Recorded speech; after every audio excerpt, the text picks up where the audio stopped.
We are locked and loaded and late for another season as the Premier League celebrates its 25th birthday.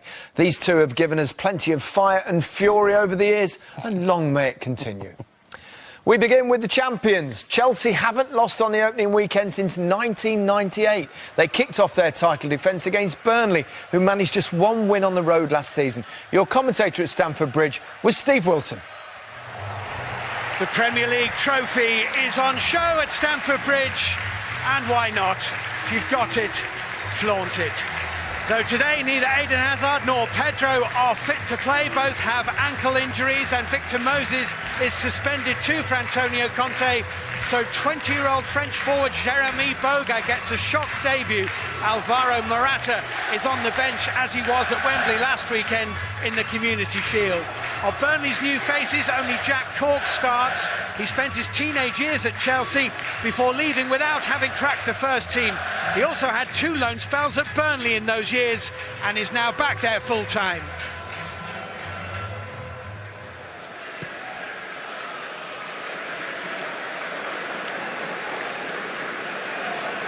Cahill. That's a foul. Give me a red card here. Oh, it's a red card! And Gary Cahill has been sent off by Craig Pawson after only 13 minutes of this game. Referee, in absolutely no doubt at all, made the decision very, very quickly, and Chelsea's new club captain Gary Cahill is sent off. Well, he's stretching and he's missed the ball by a distance, and the referee had a great view of it. It's pretty clumsy. I'm not convinced that it's any real malice in that. It was ill-judged for sure, ill-executed, yes, and Chelsea are down to 10 men for 75 minutes.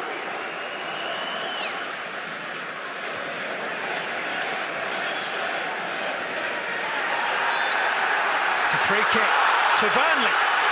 Says Fabregas, applauds the referee sarcastically and gets a yellow card. Wow. Look at Fabregas. It's given against him, sarcastic applause, yellow card.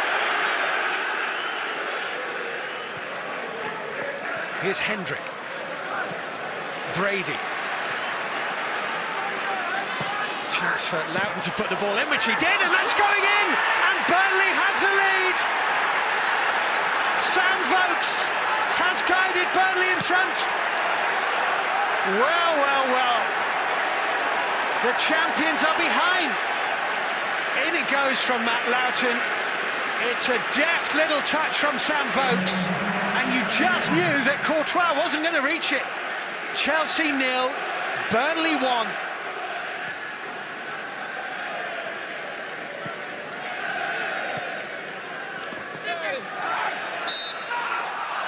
Foul by Aspilicueta on Stephen Ward. Groans from the home supporters.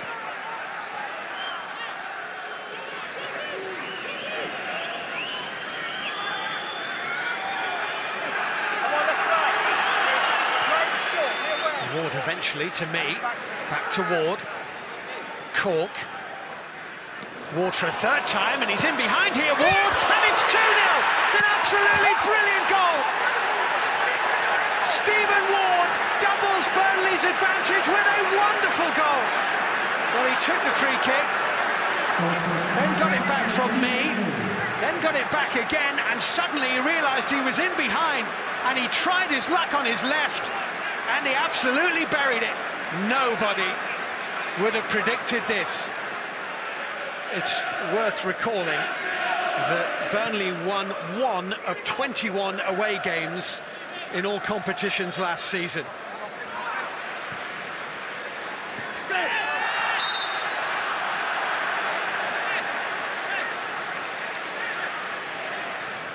Well, Chelsea better defend this right. Defoe. Curled in. Free header, 3-0! Unbelievable! Sam Vokes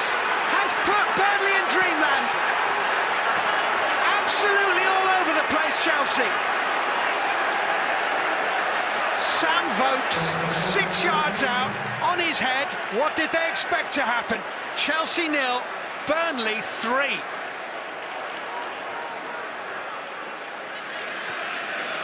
Willian. Ghosting away from Defoe, who was a bit statuesque. Brady then knocked over Willian, and Brady is going to get a yellow card. A decision which earns a standing ovation for the referee. Well, crazier things have happened in football. But if Chelsea are going to do something remarkable in this match, they need to get on with it. It's Alonso! Good save by Heaton. It's their best effort yet. It's a good save. Well, depleted Chelsea, but they are beginning to ask a few questions of Burnley. Oh, great ball in! Fantastic ball in from Willian, and Morata scores. It's Chelsea 1, Burnley 3.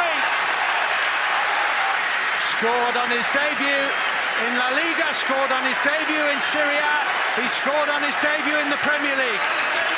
Alvaro Morata introduces some uncertainty into Burnley minds.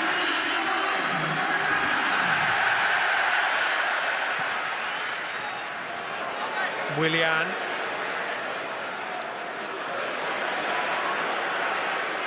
Oh, brilliant. Christensen, 3-2. Hold on. It's ruled out for offside. Morata, I think, got a touch on the line and he was offside. Have a look at this. It's brilliant from Willian again.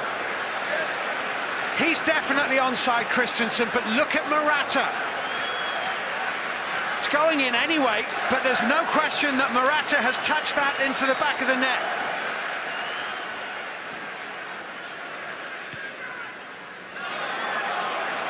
Walters seemed to me to be coming back from an offside position, but nothing given. And unless I'm greatly mistaken, the yellow card is coming out here for Cesc Fabregas, who has now been sent off. Fabregas is off, and Chelsea are down to 9 men. Well, his first yellow card was stupid. That was for ironically applauding a decision. And it put him on a tightrope, and he's just fallen off it.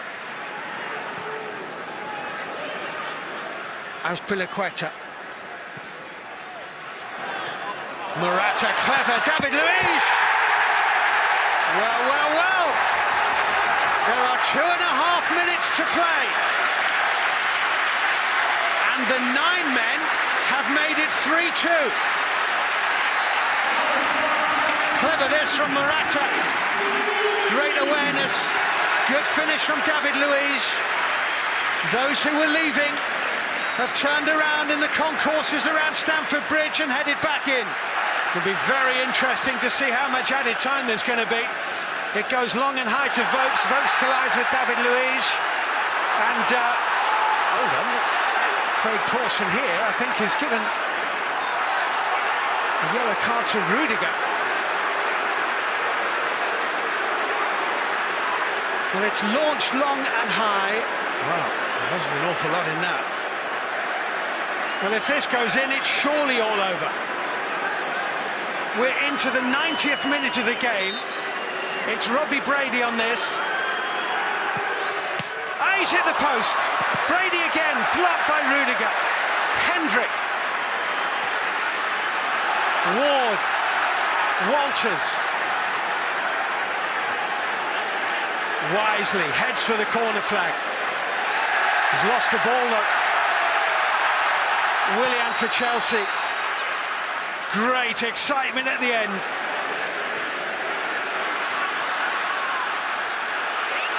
Well, this was so close to 4-2. 4 minutes were indicated and 4 have been played. Good headed up by Tarkowski. And N'Golo Kanté here for Chelsea. finding Willian. Willian dinked in, dangerous, still dangerous, Alonso squared, hit Morata and went the wrong way from Chelsea's point of view. Our field clears and that must be it. The referee blows his whistle and the champions are beaten. Sean Dyche's Burnley have beaten Chelsea at Stamford Bridge. A Vokes double and the Stephen Ward blast put them 3 up at half-time.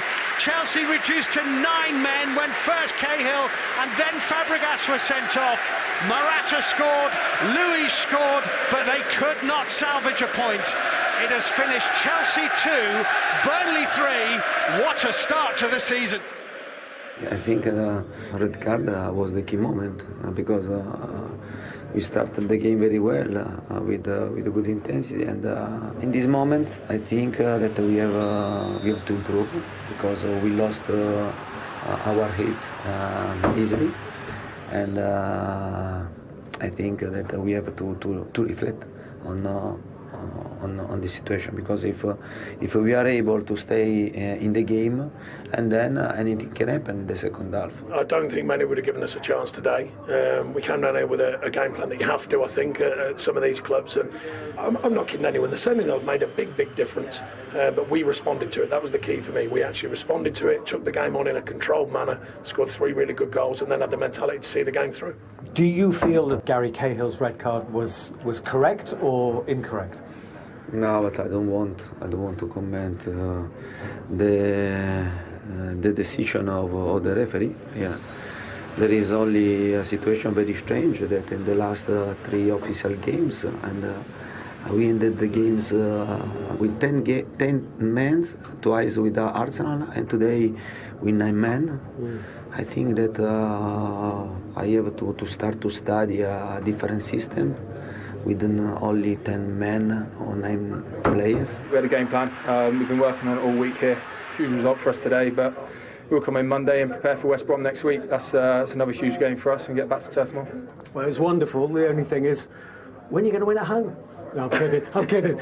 I'll start that with the next one. Well Cheers, done. thank you. Yeah, an incredible game. Wonderful result, of course, for Burnley. Influenced, like both managers said, by decisions, particularly the Cahill sending off. Overall, what did you think? Did the ref get it right? I thought the ref got most of those big decisions correct. I don't want to see this tackle given a red card, but that's the law. You go high, he loses control of the ball, Gary Cahill. He's high, he's dangerous, he's running at Defoe with pace. The referee has a very good view of it. He's endangering his opponent, so the referee gets it right. It is a red card. I don't think they can have too many complaints about that at all. As I said, I don't want to see that be given a red card, but that's the law, and it has been for a long time now, Gary. He has to get a red card for it. And even Gary knows himself, because he doesn't really argue with the referee. You can Clumsy, tell. isn't it? Watch the referee, look, he's there, he can see it clearly. It's not gone to hurt him, but it's No, clumsy. he hasn't. It's very clumsy. And Cesc Fabregas here, if you show dissent like that and clap at the referee, you know it's a yellow card. So why do it? He's on a yellow card already, so he dives in, he doesn't get the ball, he's late.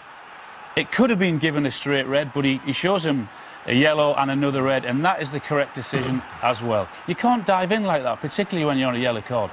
He doesn't get the ball, he gets Jack Cook, he's late, and it's the correct decision again, I'm afraid. Chelsea capitulated in that first half.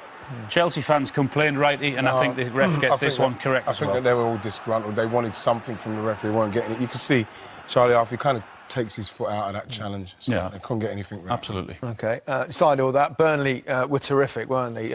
Really, it was an incredible performance. They've now won as many away games this season as they did in the entirety of last season. Well, we shouldn't let the sending off anything about their performance, because they were absolutely superb. The first 45 minutes they showed more hunger, more desire. They wanted it more than Chelsea did. And you would think with big Sam Vokes up front, they might even go direct when they go down to 10 men, but no, that started with the goalkeeper, out to the fullback, 1 and 2 touch. They work it across to the right-hand side. Now look at the 1 and 2 touch football with them.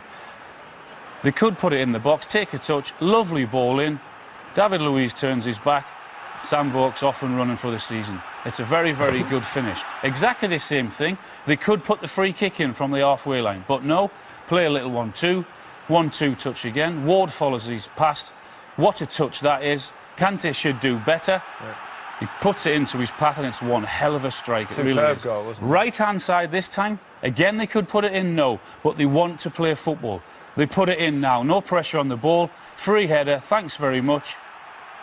What a performance that was in the first 45 minutes. They dominated them. They really did. They were superb. Certainly did. Chelsea came back in the second half, made a change, brought Morata on, of course, their big summer signing. Were you surprised that he didn't start? Very, very surprised, Gary. Pay all that money for a centre-forward. You expect him to start.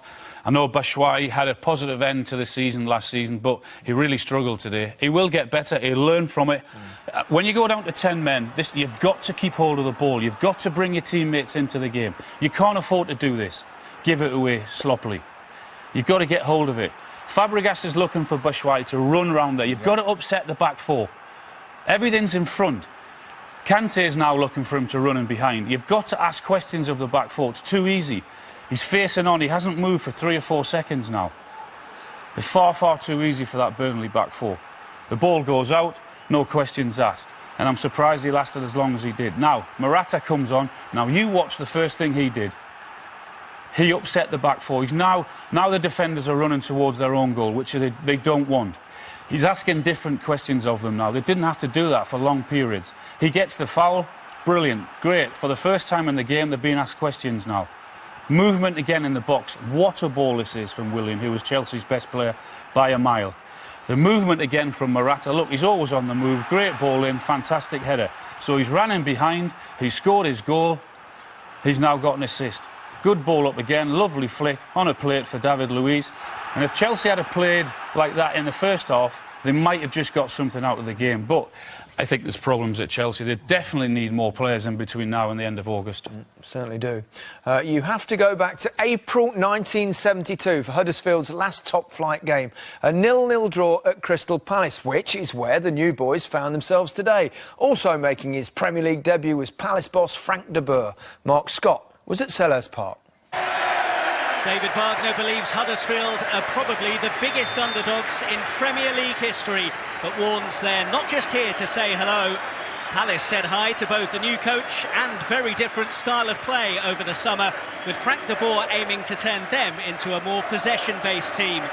All of de Boer's new signings start today with £8 million Dutch international Giro Riedewald lining up alongside loanees Ruben Loftus-Cheek and Timothy Fosu-Mensah. Former Palace man Tom Ince and Benin striker Steve Mounier, who was Montpellier's top scorer last season, are amongst 4 Huddersfield debutants. So after a 45-year wait, Huddersfield are back in top division action. Van Aanholt jostling for it. It's broken for Ince though. Ince on the charge here. Wide it goes for Smith.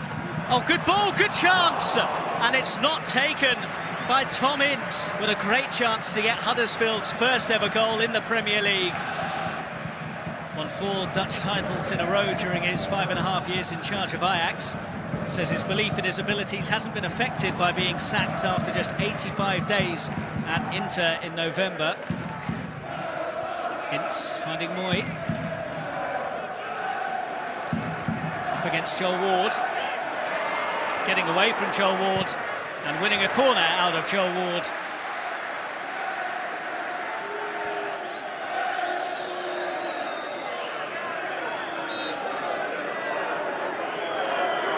Moy's delivery, flicked on and touched in by Joel Ward.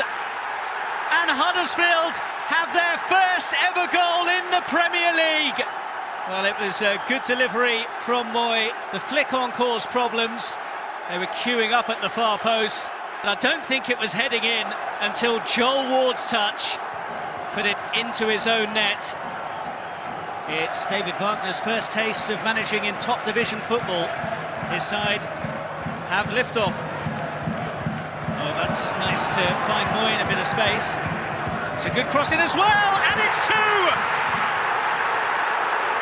Steve Mounier on his debut for the Terriers. What a tremendous start to life in the Premier League for Huddersfield. Moy with one look up, and it's an inch-perfect cross as well. The marking from Palace is poor. The header is excellent. Crystal Palace 0, Huddersfield Town 2. Many thought there would be teething problems with the new system Frank de Boer was trying to implement here, and I'd say that's been the case today. Hennessy long to Benteke, flicked for Zaha. Lerver's made a mistake. Wilfried Zaha could be in. Zaha! Best chance for Palace all afternoon, and Wilfried Zaha can't take it. Well, he thinks it's a corner. I thought Zaha just poked it wide. Ursel came out, and actually it's a good save from the Danish keeper, but Palace don't get a corner for it. Van Aanholt missed it. Meunier on the scene for Huddersfield. And a great pass from Kashunga, and two Huddersfield players went for it. Moy gets there. Lerver, urged to shoot, does so! Hennessy saves! Meunier can't tuck away the rebound. First chance of the second half goes to Huddersfield. Hennessy parrying it straight to Meunier. Puncheon. Loftus-Cheek. Poked into Townsend, and Benteke somehow fails to take the chance. 17 goals for Palace last season. Should perhaps have got off the mark this afternoon. Better from Palace though.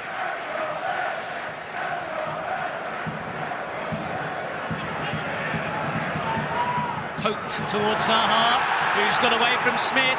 Wilfried Zaha, not away from Lerver. It's a good challenge from Chris Lerver. Well, they're still doing their best to keep the team going. Van Aanholt delivers. Oh, and there's the header! Christian Benteke denied. Whipped in by Van Aanholt. Benteke up high, his powerful header, but well slapped away by Jonas Lörsel.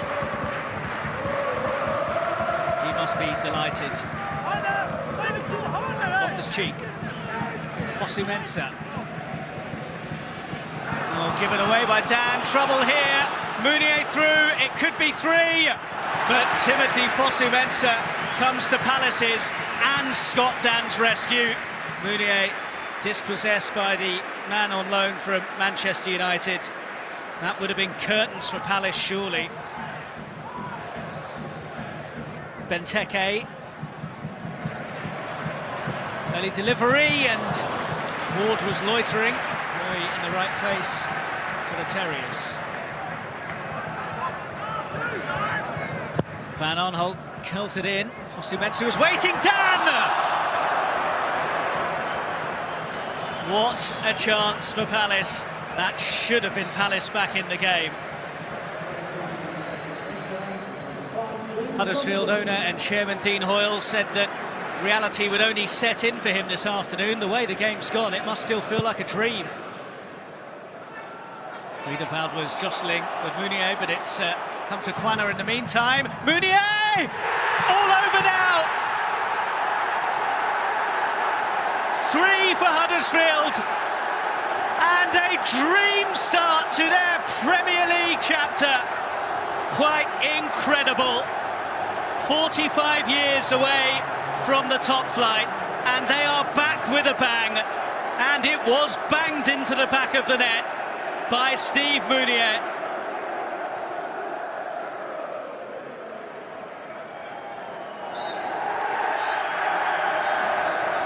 Huddersfield are up and running in the Premier League at the first time of asking, and in some style.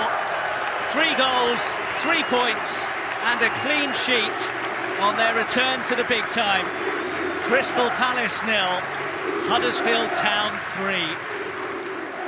3. We were clinical today. We had Jonas Lörsel in the goal, who was outstanding, and we had the right fighting and attitude and togetherness to be successful, even if we have to be honest. The result shows not how the game was, because Palace had their chances as well, and we were in some situations lucky as well. But at the end, we take this result for sure, and I think the performance was good for the first game in the Premier League. Yeah, we started quite well, and then after 10 minutes, we didn't play good enough, or also tactical-wise, to do the things that we spoke about. And in 50 minutes we lose the game. I never think about a debut like this, but it's really amazing, and amazing also for the team. We did a great game, and this victory is really good for all the club and all my teammates and the coach also. We now played one game, the first Premier League game ever in the club history. So we will not make one mistake and look too far ahead. So we try now to recover as good as we can, and then we start the week and try to prepare as good as we can for the next home game, the first Premier League home game of our club history against Newcastle. And then we will show what we get out of the next game. Yes, what a start for Huddersfield Town, wasn't it? You know, one thing the promoted sides often lack is a goal scorer, someone that consistently can bang the ball into the net. But it all bodes well, doesn't it, considering the way Mounier played in that game? Absolutely. Goal scorer, a winning runner, strong, and a team that looks willing to work. And if they continue like this, they're going to do well. That's what they were doing all day. They were closing down Wilfried Zaha and Benteke, winning the ball in these areas, and he's a winning runner. He's got pace, he's got strength. And what we're going to see as well, he's got an eye for the goal as well.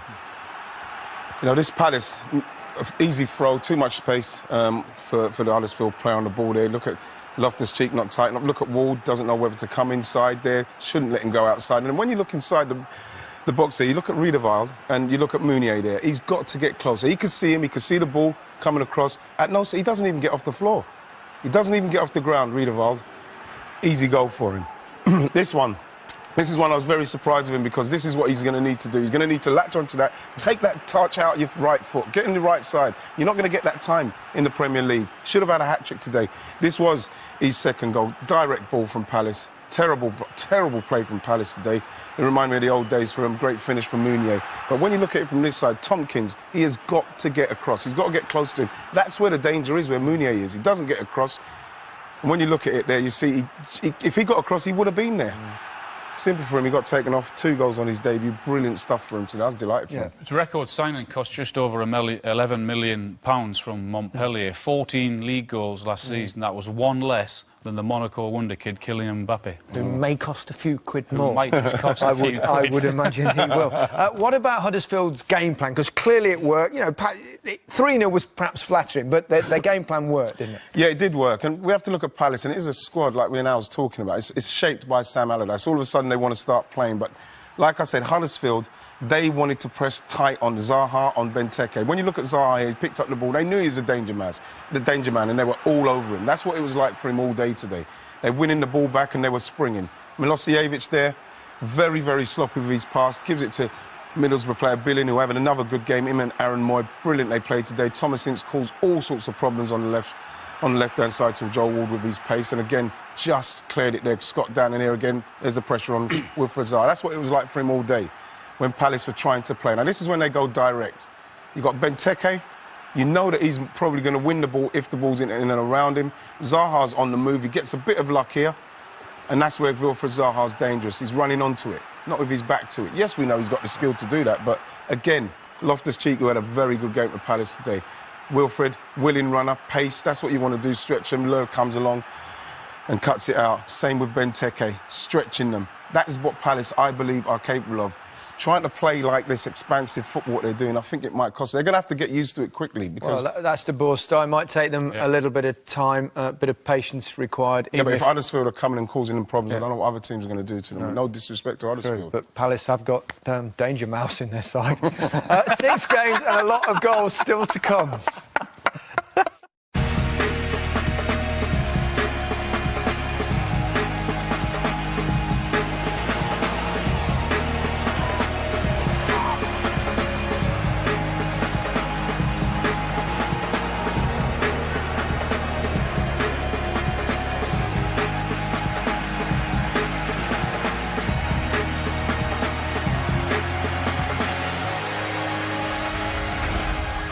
Liverpool's trip to Watford was overshadowed by yesterday's transfer request from Brazilian midfielder Philippe Coutinho.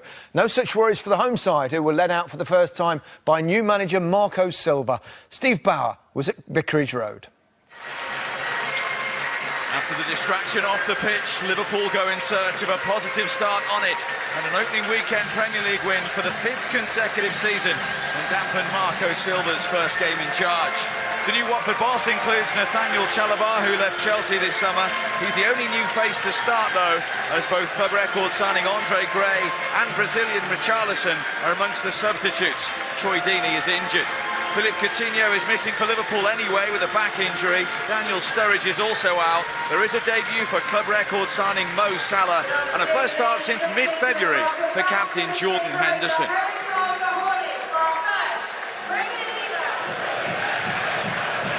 Watford, who've never won an opening fixture in the Premier League, would certainly write some headlines straight away if they were to do so today. Anderson quickly closed down there by Okaka, and Watford have it back. Here is the Italian, and that's excellent work from him towards Pereira, who's got there first for Watford. It's still Pereira. It was desperate defending in the end from Lovren, and it's a Watford corner.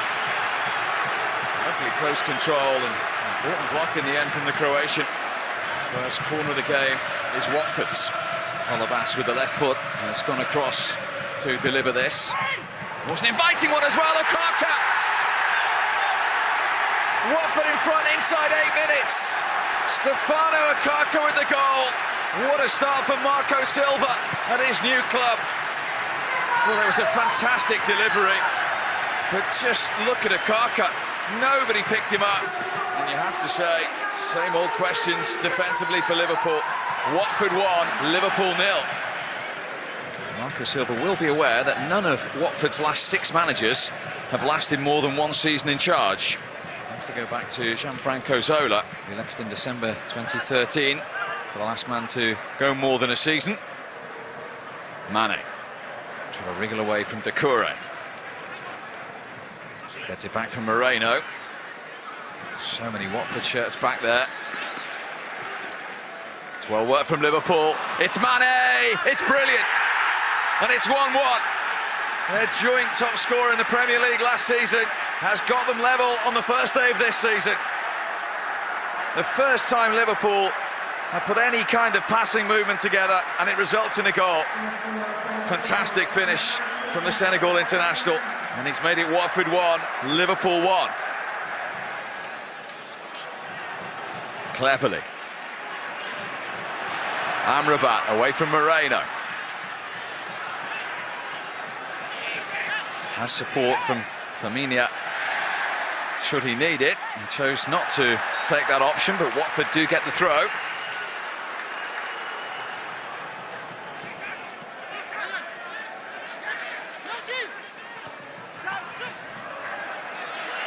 Doucouré. Space now for Cleverly, in towards Okaka. Doucouré! Watford back in front. The Frenchman, with just his 2nd goal for the club, restores their lead. And once again, it's a goal Liverpool will not be happy with. Doucouré swept it home. Well, Liverpool are complaining about this 2nd goal. Let's have a look at the role of Okaka in it. He's offside there, but obviously not active. And he's onside when the ball goes towards him. That's what the officials will argue. Liverpool trying to retrieve the deficit for the 2nd time already. And that's come through to Salah, and he might be able to do so here. And Liverpool's club record signing will know he should have done better. Holobas will be relieved. He went with his left foot and was always getting underneath it. Chan.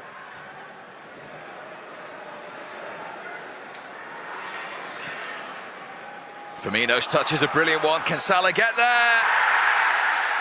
Anthony Taylor waited, and he's waiting for his assistant on the far side, Gary Bezic, and then he points to the spot. Gomez, who has always committed. Salah got there first. Penalty kick. And Liverpool have the opportunity to draw level. Aurelio Gomez is up against his fellow Brazilian, Roberto Firmino, for Liverpool. And Firmino wins. And Liverpool are level for the 2nd time today. sent him the wrong way. Watford 2, Liverpool 2.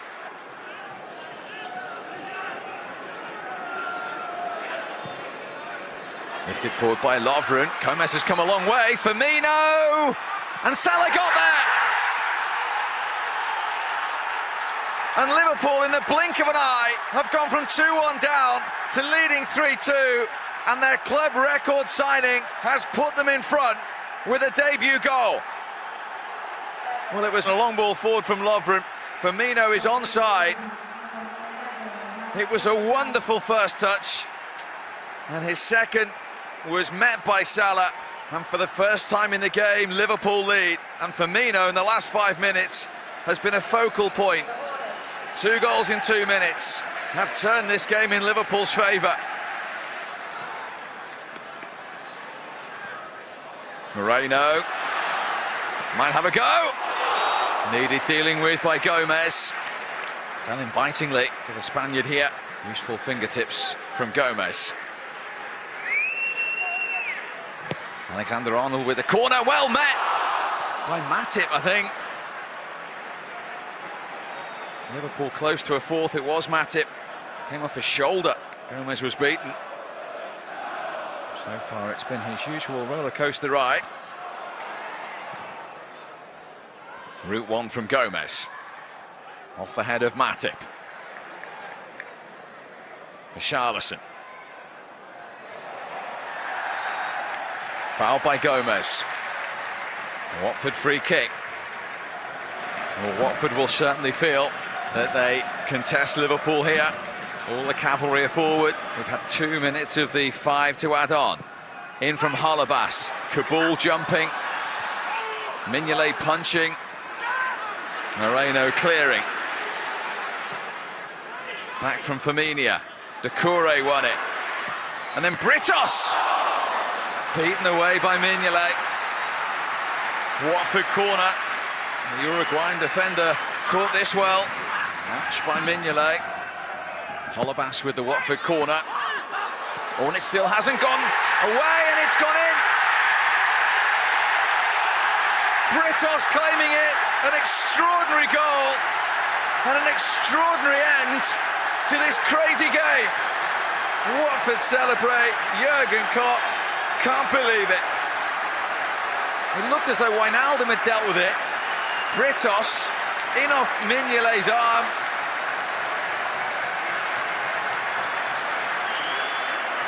He just headed it over the line. And Marco Silva, in his first game in charge, will have something to show for their efforts. Is he onside? You could argue that Britos is standing in an offside position. Either way, Liverpool should be dealing with that. Jurgen, how do you reflect on that? Good. Not too good in a few moments. Unlucky in the end. On getting an equalizer, which was offside. How I thought, which is obvious, because the linesman is really in this line. He needs to see this. But okay, we cannot change it anymore. So unlucky. Did you ever feel you're offside? No, I don't think so, because I think I started in the same line of Richarlison when he kicked the ball.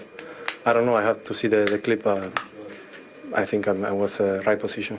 I think it's a fair result, really. Like we played the first half, very good first half. Our team, good intensity, like I want, like I prepare our team as well to play. Like you play face to face with a very good team, like Liverpool is. I didn't like the first 25 minutes, the second half. Just finally, every Liverpool fan wants to know: is there any news on Philippe Coutinho's situation? During the game. I have no idea. Nothing happened during the game. Okay. Thanks, Jurgen. Thank you. That will be a no then. I mean, another cracking game, exciting stuff, end-to-end, late drama, but familiar failings for Liverpool, Alan. Defending set pieces. Time after time after time last season, we sat here and said how poor Liverpool are at defending set pieces. Now, I don't know what they've done in pre-season, but quite clearly they haven't worked on it, because it's the same things happening again. Kabul and Ukaka, they're going to attack the ball. Now, Matip, Firmino and Lovren, their setup is all wrong, because they're zonal marking. When you play zonal marking, you've got to have players who are prepared to go and attack the ball and head the ball. And Liverpool haven't. That is quite clear. quite clear completely. Wijnaldum's body shape is all wrong. You've got 4 guys there who don't want to head it and can't head it. And it was the same situation last season. This comes from a throw-in, this goal. Look, it's simple. It's schoolboy stuff. Henderson, Mane, ball watching. Mourinho's been pinned by Amrabat. Not strong enough. Now watch the run from Decore and Cleverly. Past Henderson, past Mane, into the box. They are all over the place. Simple tap-in from a throw-in. Now, if you thought the first corner was bad, have a look at the defending on this one. Yes, there's an argument for offside. It's very tight. But Wijnaldum, what is he doing? This doesn't hurt you if you stick your head on that. It doesn't hurt, I promise. Get rid of it. It's a simple header. You've got to deal with those things. Now, yes, it is very tight and it is offside because Britos, who eventually sticks it in, is impacting the goalkeeper from getting it. But it should never have got there in the first place. They desperately need leaders in there, someone to organise. Their zonal marking, it's not working for them, Gary. No, it's clearly not. First game, of course, in charge for Marco Silva. And, well, a lot of positives, I'll say, especially going forward. Right? Absolutely. Akaka looks like a real problem. I think we highlighted him last season. He's one of the players, he's got that big physical presence where he can stay right up top against you, or he can just drop into that little area of uncertainty and play passes like this into people. A great block from Lovren in the end, but then he'll go right up against Lovren, and his strength, he was too strong for them. They couldn't deal with him. I was surprised they didn't utilise that even more. You know, they just couldn't deal with him. At some stages during this game, he's unplayable. Here again, he's just a nuisance value. He's too strong, and he just gets the flick on. This was the goal. I think Jurgen Klopp might have been talking about this maybe, because I feel that this is something that a lot of people I'm seeing are saying that this was offside, and they're saying he was offside, but he's in there, and it's causing all sorts of problems for Liverpool in there, and the goal, they get the goal, but I can't understand why they're taking him off. Can't understand if he's injured, but plenty of options. You know, you've got Demarai Gray, 18 million. Andre Gray. Andre Gray. They've not signed the Leicester Penfold. What about the Coutinho situation? That can't help. You could tell Jurgen Klopp looked a bit miffed by it all. They've got to sell him, Gary. Yeah. He's made his intentions clear. He doesn't want to be there. He wants to go elsewhere. So I think you get the money and Tough to move turn on. down Barcelona for a player as well. And plus Barcelona got a load of players they could go for. You don't want to miss that opportunity. And a bit of spare cash at the moment as well. Yeah. The top level of English football kicked off on a Friday night for the first time in its 129-year history as Arsenal played host to Leicester at the Emirates. They were watched by Martin Fisher. Arsenal broke their transfer record over the summer, splashing out the best part of £50 million on Alexandre Lacazette, a goal-scoring machine in his time with Lyon. Sead Kolasinac has already scored for his new club, grabbing the equaliser at Wembley on Sunday. Harry Maguire impressed many as Hull suffered relegation last season. Now he has another chance in the Premier League with Leicester. Fellow new boy Kelechi Iheanacho only fit enough for the bench tonight. Once away Maverick Riyad Mahrez still in royal blue as Roma continue to show interest. Arsenal have an unwelcome habit in recent seasons of getting off to a poor start on opening day, but their record against Leicester bodes well. 10 wins in a row at home in the Premier League. Xhaka with the right foot, picking out Bellerin. Now El Neni. And the header is in! What a start for Lacazette! What a start for Arsenal's record signing! And the man who cost them £46.5 million, Alexandre Lacazette, with possibly his first touch in the Premier League, puts Arsenal in front. The ball in from El Neni. Lacazette found some space and buries it beyond a despairing dive of Kasper Schmeichel. Arsenal 1, Leicester City 0. Vardy. Oh, wow, the closest defender to him. And he's done enough. Ozil was lightweight. Fuchs with a dangerous ball in. Superbly defended by Kolasinac.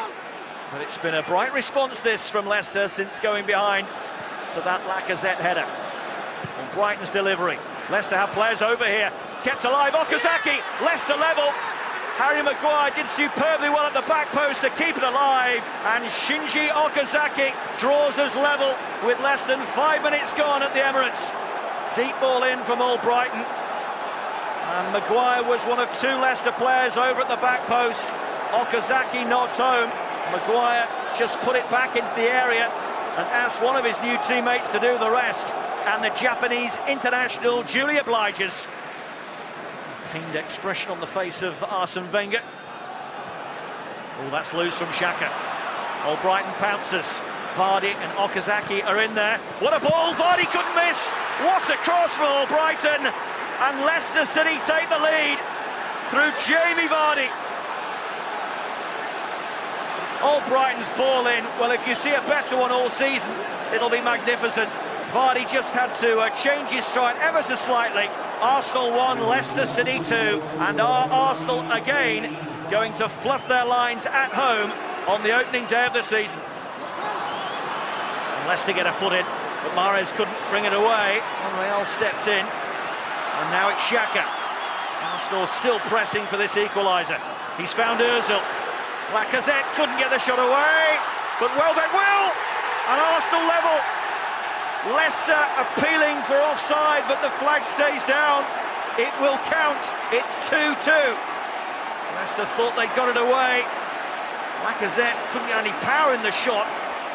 Kolasinac is onside and feeds Welbeck, who can slide it home. And right on the stroke of half-time, Arsenal draw level. Killed by Okazaki. Had a touch there, and in steps Fuchs. Leicester first with the loose ball. Fuchs with a chance to deliver. Might drop for Vardy. It will drop for Mahrez. Mahrez for Leicester. Gets the shot away, and Cech helps it on its way. So Mahrez with a corner. Cech can't get to it. Vardy can, and Leicester City lead again. Well, Leicester have probed and probed again all evening at Arsenal's vulnerability from set pieces. Vardy got up so well there. Nobody in a red and white shirt close enough to him. And Vardy flicks home. Arsenal 2, Leicester 3. It's all happening again for the Frenchman. Ozil. Cross was blocked by Simpson. Arsenal's corner. Now, some question marks as to whether or not Mesut Ozil could have been called back there for a possible handball. Ozil with the outswinger, met by the head of Morgan. Xhaka. And they're in! And it's Ramsey who levels it at 3-3. Well, it was such an intelligent ball from Granit Xhaka. Leicester thought they'd cleared the danger there with Morgan's header. Xhaka took his time, got his head up. What a pass that is, and what a finish from Aaron Ramsey. The Arsenal sub-levels 3-3 with 7 minutes to go. It would be a brave man who would call the winner of this one now. Ramsey. Real confidence amongst the Arsenal fans now, and why not? Is Lacazette with a chance to win it. Lacazette, and Schmeichel got something on that. What a vital save from Kasper Schmeichel.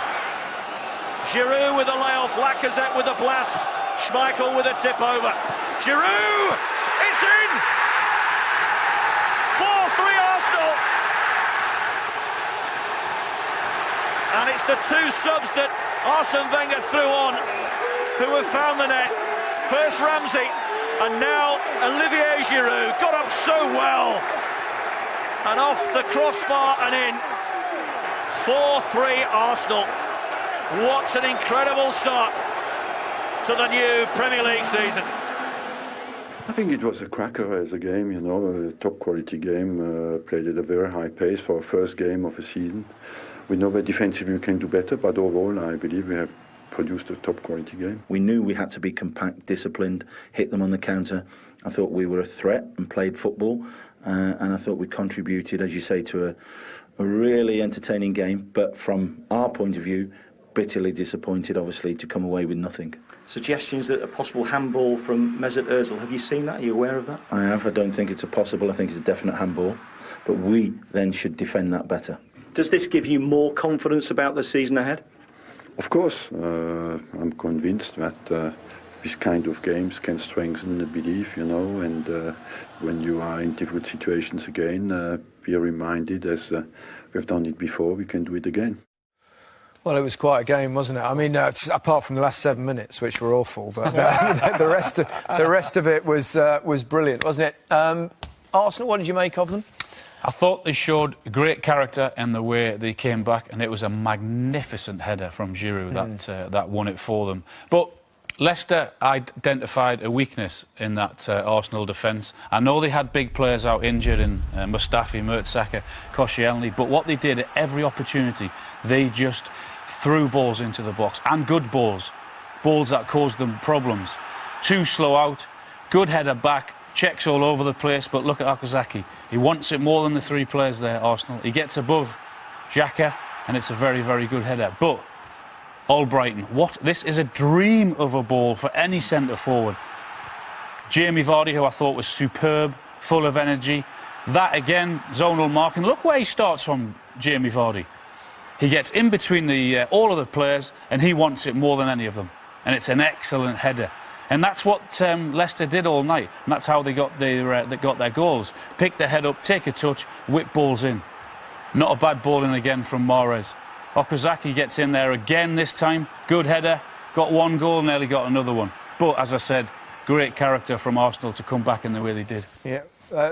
Ian, did you, aside from the 3 points, obviously, which is a massive bonus for Arsenal, especially coming from behind, anything to encourage you for the season ahead? I like Kolasinac and Lacazette. I thought they both were excellent yesterday.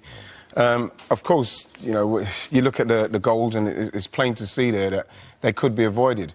And when you look at what Arsenal are capable of going forward and with the players that we're missing, if they could just tighten that up, I've been saying it for many years, if they could tighten that up, just more attention to detail, Arsenal's going to cause people problems. OK.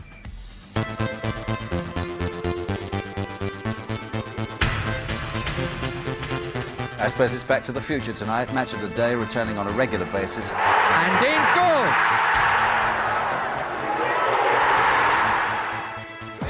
Oh, it's over the head of Lukic, and it's gone in!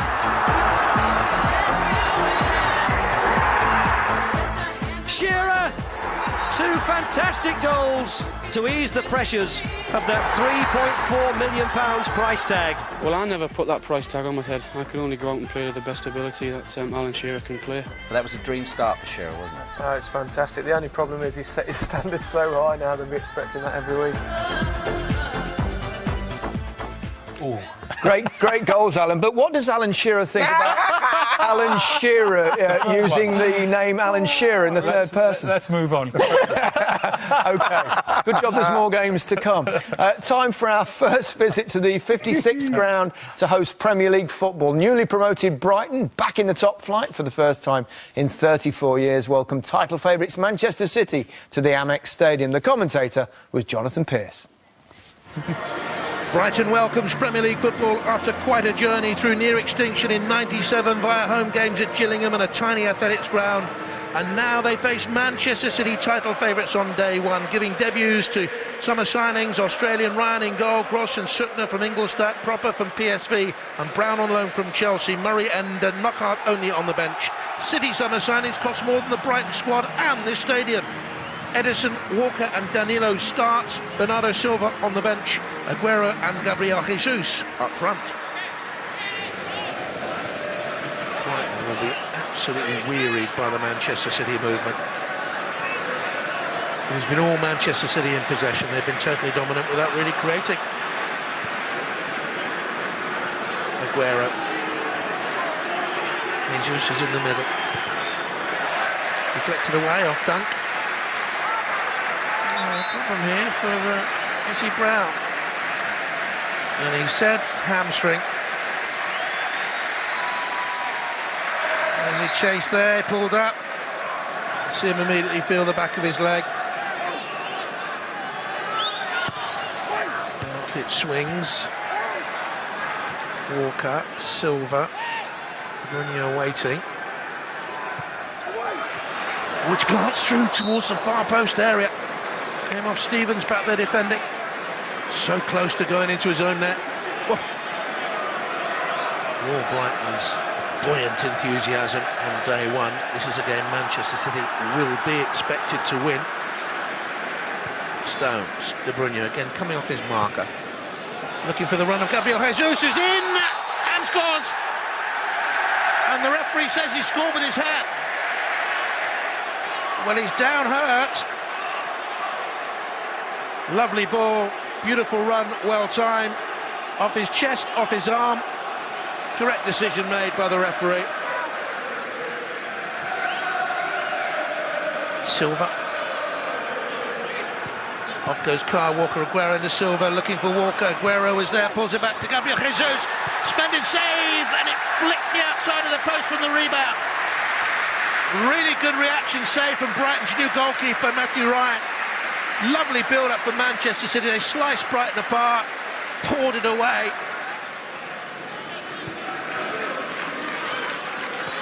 Danilo. Aguero in the penalty area, joined by Gabriel Jesus. Here's Silva.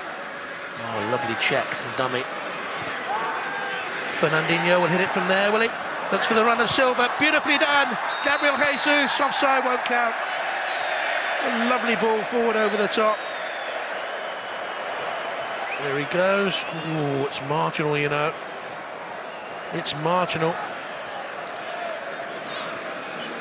Twice the ball has been in the back of the Brighton net. Aguero muscled out of it. Oh, Duffy's giving it back to him. Aguero! And a brilliant side-saving challenge by Lewis Dunk did enough to put Aguero off, and it was a wretched finish. Duffy got his feet all wrong. Short back pass. Well, he didn't even see Lewis Dunk coming. He might have just done at the end there, but it's a terrible finish from Sergio Aguero. Company. Ball. Stevens. Tidily done. Company. Strong enough for Hamed, who certainly wasn't strong enough. Here he is now, though. To Gross. Sees the run of Murphy. Manchester City has stretched, but he has no support. He's got to do it all alone. Sensibly checks back, waits for blue and white shirts to arrive. Sutton. Sweeping cross. The goalkeeper was in no man's land, and it's a corner. Davy Prupper's challenge on the far side wins Brighton the first corner of the game. Dunk wearing 5, Duffy wearing 22. Lewis Dunk was in there. Comes back out for the hit by Prupper, over the top. They're still onside. Chops here for the shot by Duffy. Just deflected wide. Look at the Manchester City bodies back there. They still couldn't stop the shot on their goal. 10 minutes into the second half. Out comes the goalkeeper. A slip through his finger. Dunk, blocked. Dunk, blocked. Smashed by Prupper wide. Unconvincing goalkeeping by Edison Moraes. Should have got that. Teammate in the way. And then thankfully for Manchester City, there were other teammates there to block. They've worked so hard to stay in the game. They have enough energy to remain in the game. Oh, Stevens off balance, gobbled up by De Bruyne. Aguero makes the run through the middle. His Silva looks for Aguero. Chance here for Manchester City to win it, and Aguero made sure this time. Error by Dale Stevens, who lost the ball, and once Manchester City had numbers over, they were in on goal so quickly and so clinically. They go ahead. Got his feet wrong, his balance wrong, dispossessed. Aguero makes the run, stays onside. Pass by Silva was astute. The finish was clinical. How many times over the years have we seen promoted teams come up, work so hard, and then be punished by an individual error? De Bruyne. Silva with the run. What a game he's had, and it just wouldn't come to the head of Fernandinho. Aguero. Muscles inside the challenge of Gross. He's still going, Aguero. Nicked off Lewis Dunk. Fernandinho with the cross. Oh, it's an own goal. It's an own goal off Lewis Dunk. And Manchester City have the 2-goal buffer and the points on opening day. They've been made to work really hard for it. Cross back into the middle. And Dunk powered it past his keeper. Ooh, could Ryan have done better? Slipped through his hand. Manchester City have the second goal. That's all they care about. They've come up from the Championship, you know, the tails are up. We've come to their patch, and they had a game plan which worked, you know, really well.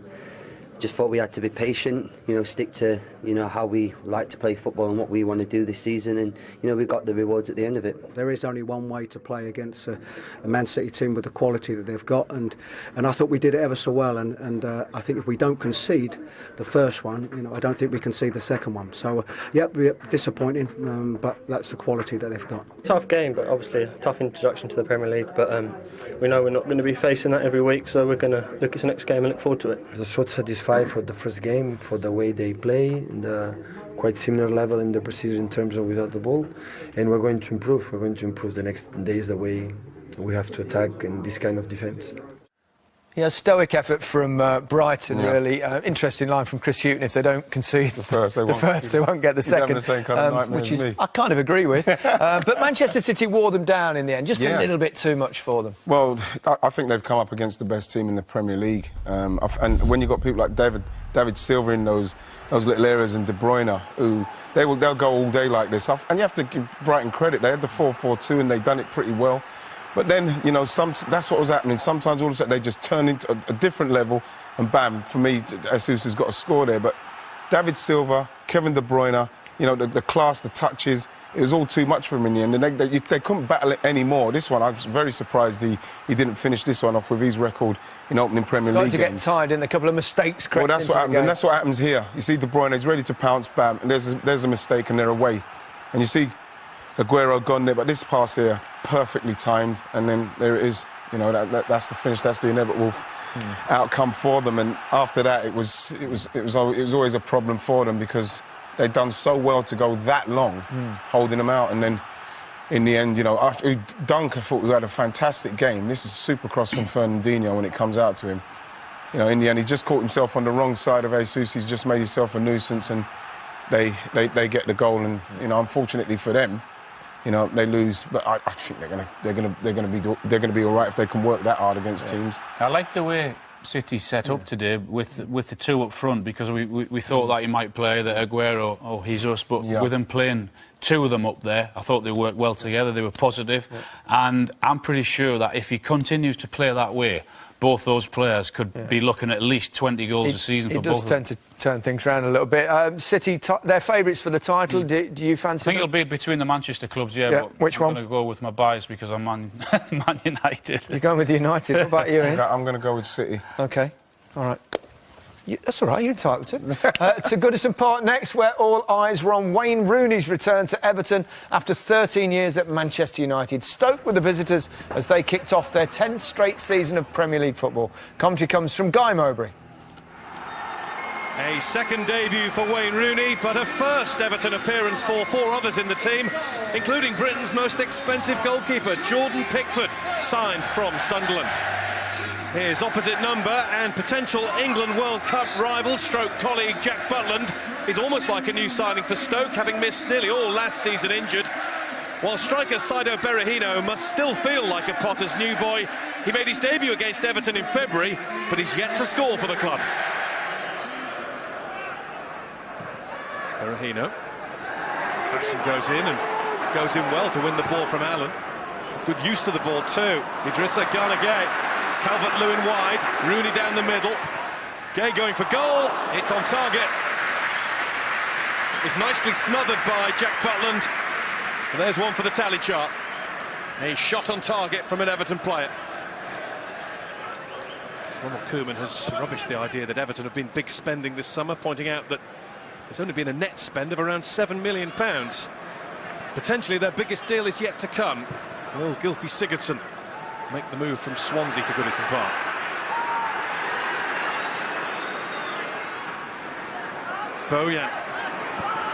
Bojan's gone to try to beat Pickford. Pickford knew exactly where it was going. Everton's defenders for a moment were trying to guess where Bojan was going. Don't think he was ever likely to beat Jordan Pickford from there, though. Mark Hughes hasn't seen his side win in his last half a dozen Premier League opening day games, whether with Stoke, QPR or Fulham. Idrissa Gueye now Michael Keane. We're into one additional minute at the end of a first half that's been uninspiring. Rooney. Idrissa Gueye finds Sandro. Sandro feeds Calvert-Lewin.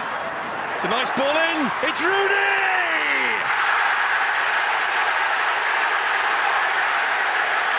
Written in the stars. We know the name. We kind of knew it would happen today too. It's undoubtedly the best bit of quality that we've seen all half. It's come at the very end of the half. It's a peach of a cross from Calvert-Lewin. Rooney read it and then just guided the ball back past Jack Butland. It is his first Everton goal since the 13th of April 2004. It's made it Everton 1, Stoke City 0. A win on opening day would be everything for Everton, who have drawn their first game of the season in all the last 4 years. Shaqiri. Cameron. Now Peters. Peters teases one across. Oh, and Juve couldn't get that. Everton were a man light in that Stoke attack because Leighton Baines went down and stayed down as the Potters pressed. I think there's a little bit of afters in that from Shaqiri, the way Baines bumped him off the ball. Wouldn't roll for Shaqiri, cleared by Baines. Rooney on the ball now. Sandro's peeled away to the left. Calvert-Lewin is down through the middle. And Calvert-Lewin stopped from getting the chance to shoot or find Sandro by a brilliant Kurt Zouma tackle. Long way to go before Everton can consider this one. Short cross again. Rooney has it. Martina didn't keep it. Berahino. Idrissa Gueye can't keep it. Allen. Fletcher. It was driven nicely. Just the wrong side of the post, though. And Stoke are shaping themselves to get back into this game now. Rooney. Zouma got to it, had to. Sandro behind him.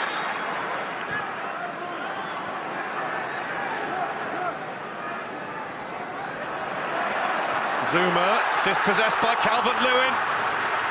Calvert-Lewin goes for goal.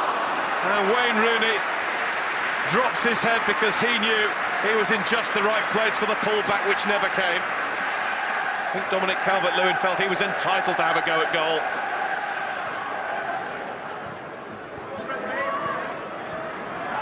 Idrissa Gueye loses it. We haven't said that too often today. Choupo-Moting takes on Schneiderlin. Shaqiri. Big gap appears for him. Great save, Jordan Pickford. He's been as solid as a whole row of houses all day, but he saved his best until last. He's not had a particularly busy day today, but he's kept Stoke out. Everton get off to a winning start in the Premier League. Wayne Rooney has his dream homecoming. We scored a great goal. We kept a clean sheet, and that's all positive, but we need to improve a lot, and that's the conclusion out of this afternoon. I didn't see a great deal of difference in the two sides today. I thought we were evenly matched. We've made one mistake in the half in terms of not managing the game out in the last minute of the half, and that's what's cost us. They've been able to produce a great ball, and the one man you don't want in those situations, because he's done it so many times in his career, is Wayne Rooney. So the story is all about him today because he's won the game for Everton. I think he was different class today in ball position. He was comfortable on the ball. He took good decisions on the ball, and he scored a great goal, and you cannot ask more for that. And after the game, I spoke to the Everton match winner, Wayne Rooney. Thanks very much for talking to us, Wayne. It's 4,869 days since you last scored for Everton. You must be delighted to end your goal drought. No, I'm delighted. I think it was a tough game today against Stoke, and first game of the season. I think the most important thing is you get off to a win, and we've done that. I think over the game we created the best chances, but on a personal note, absolutely delighted to score the winning goal back at Goodison. It's a special moment for me. It looked very special in terms of your celebration. Seldom have I seen you celebrate so emphatically.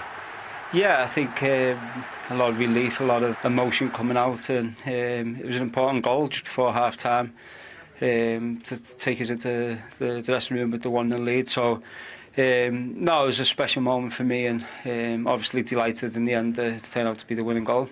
Lots of new faces, of course. Does that sometimes bring with it its own problems in terms of settling players in, getting the right system, etc.? I think it's just us as players, we need to understand each other's games, and I think we probably knew on the pitch in the first half that it weren't working the way we wanted it to.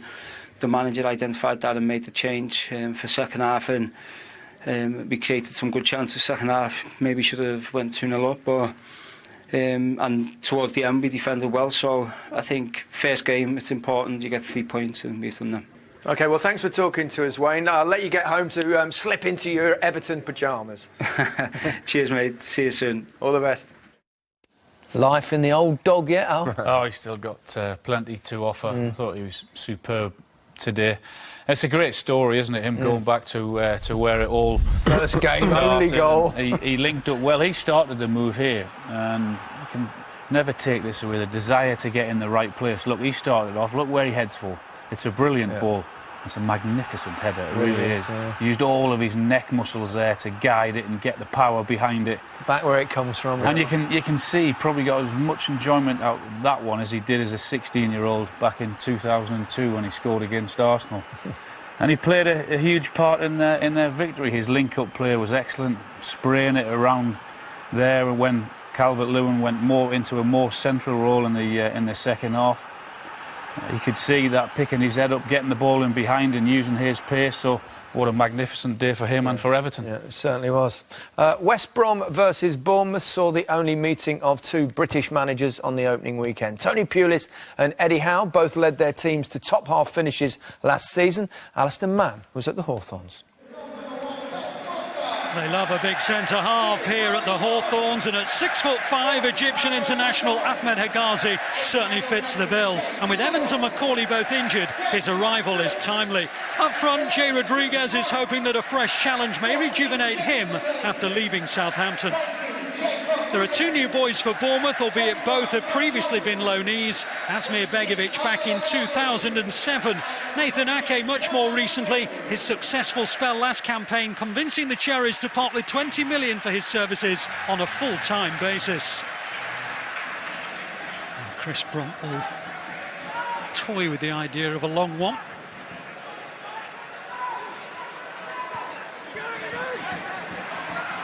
Livermore got a touch, and then Rodriguez fired it, and Begovic made a smart save, to be fair to him.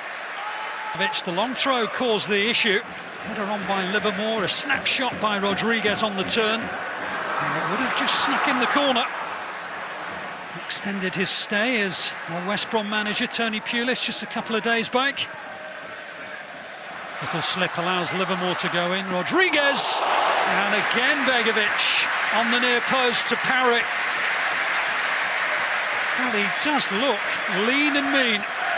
And again, it's Rodriguez against Begovic.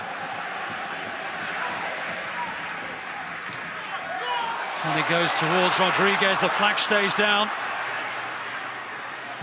He's gone for it, and only just missed it. Well, we're at the midpoint of the first half, and it's been the Jay Rodriguez show.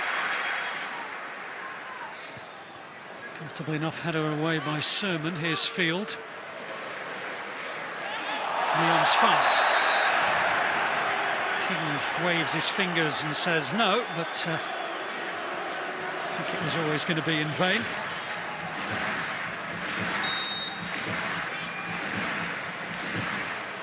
Delivery's decent, and the opening goal arrives from the new boy, Hegazi! The set-piece specialists, guess what? They've scored from a set-piece.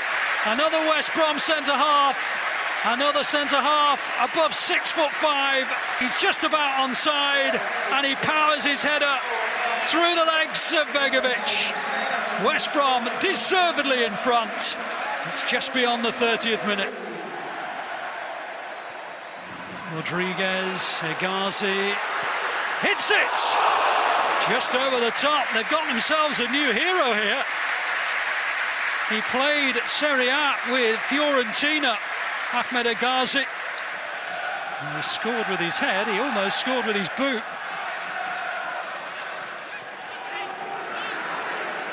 Walter again. Fraser, Sermon. To the Bournemouth fans. Can't remember them truly having an attempt on target.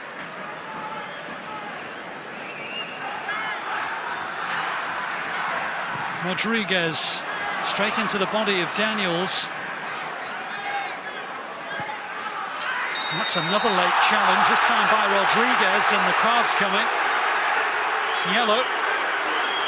Well, there's no doubt that Rodriguez had a much greater impact on the match when he was playing centrally. Since he's moved out to the right, he hasn't looked anything like the potent force that he was, and now he's been booked for the foul on Fraser.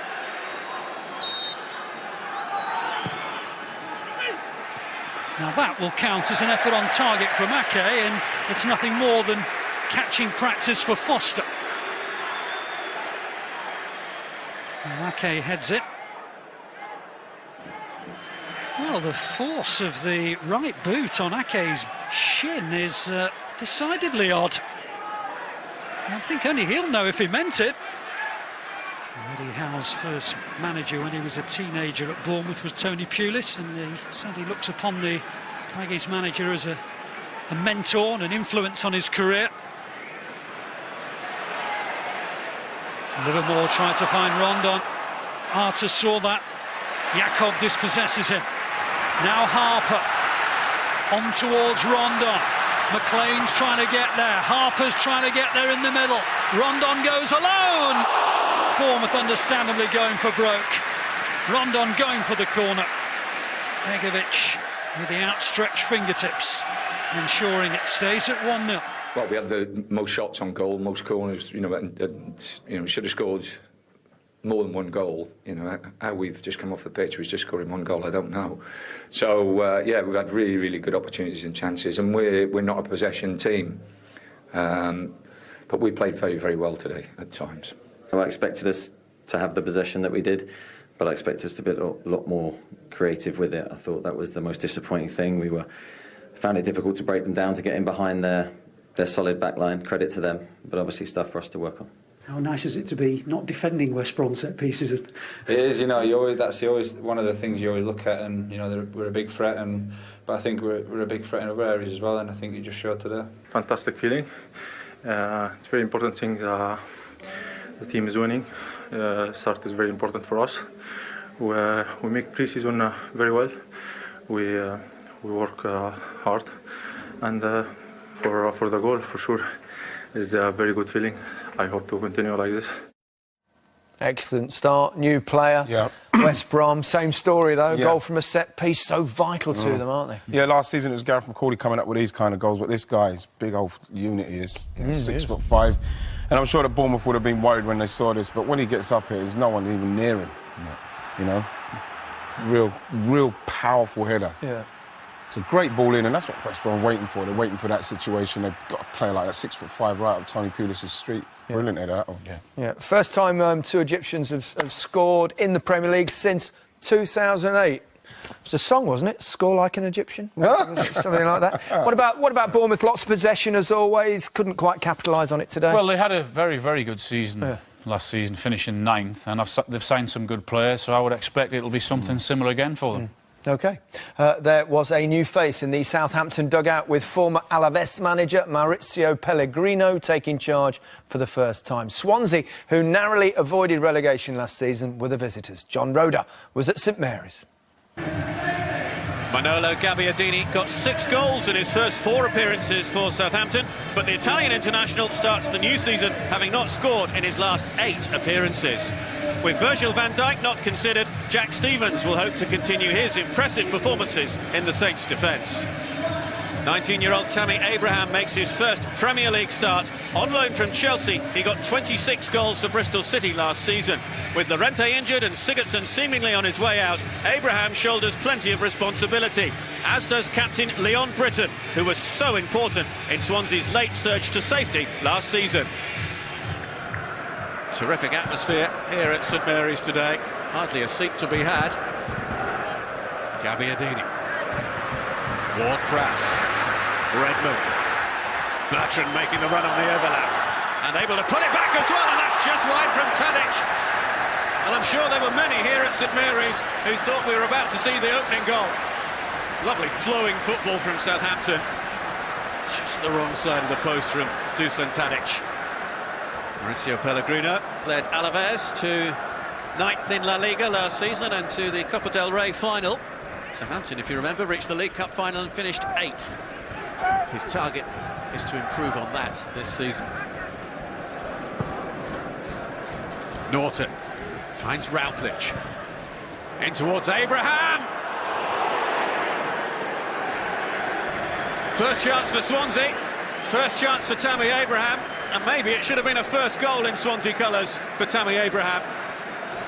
Just the wrong side of the post from the teenager.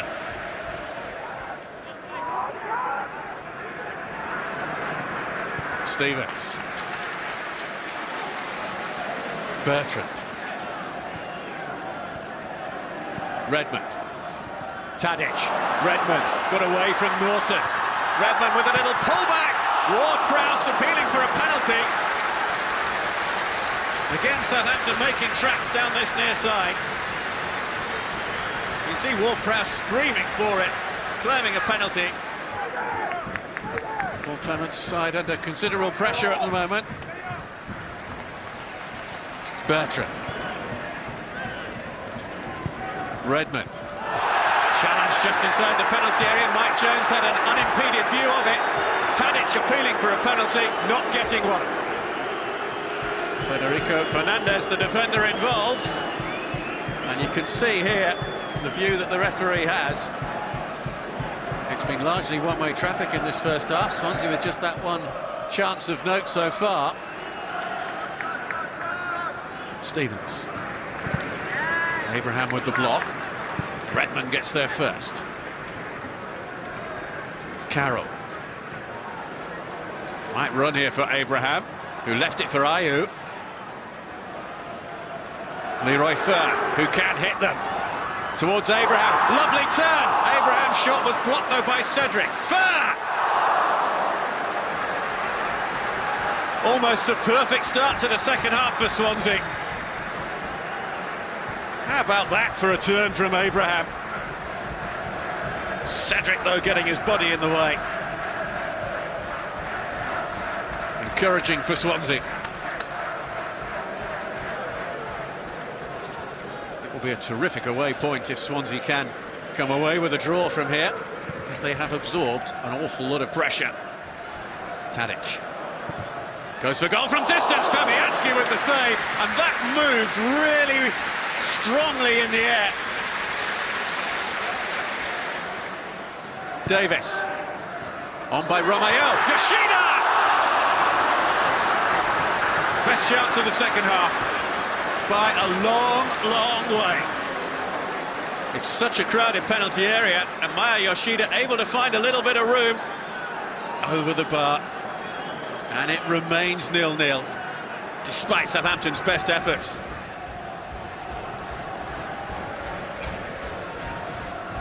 Ball by Stephens. Tadic. Redmond on the Southampton right, having played on the left for most of this match.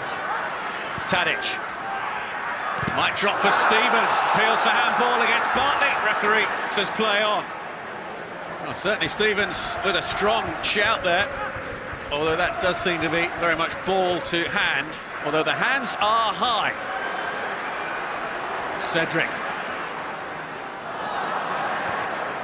To a minimum of 3 minutes additional time at the end of the match. Romeo goes down under the challenge from Ayew, and this is a free kick for Southampton in a very promising position.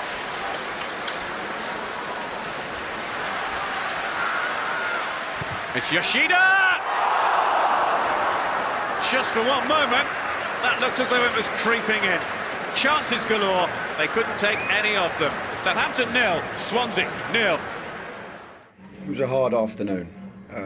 They've had a massive amount of chances, both on target, off target, set play after set play. We suffered a lot of times, and I'm happy that we kept a clean sheet and we ended up with a draw. That could have been a lot worse.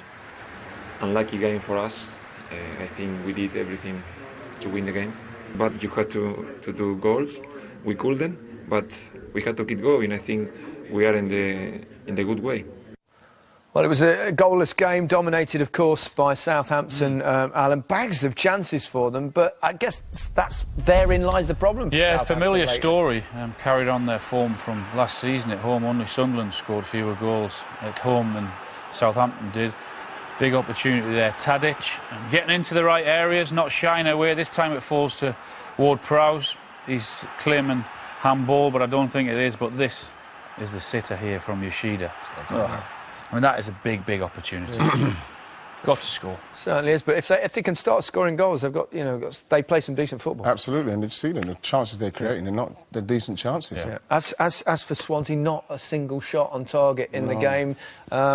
Few problems. Llorente broken arm. Sigurdsson looks like he may leave. Yeah. Could be another difficult season for them. I think so. Yeah, unfortunately for young Tammy, because I think they've got a good one there in Tammy. I do, yeah. Loving chances today and should have scored, but he'll only get better, I think. Yeah. And what do you think of the Sigurdsson thing? I suppose it's similar to the Coutinho, one or two others, isn't it? When you've got a player who clearly wants to go, there's probably 4 or 5 of them, Gary, that are in the same situation as Sigurdsson. And there's no surprise that none of them played today, did they? Yeah. Coutinho, Van Dijk, Sigurdsson, and Barkley. Sanchez injured, so there's a few of them that didn't play. Yeah, it's funny how they don't appear on the team sheet. It's funny how these little niggles, isn't it? Well, I think we've all got a little niggle now because it's time to go. Thank you very much, chaps. Before we leave you, let's take a look at the Premier League table, which we wouldn't normally look at quite this early, but here it is as a moment to savour for Huddersfield supporters with the Terriers top of the tree.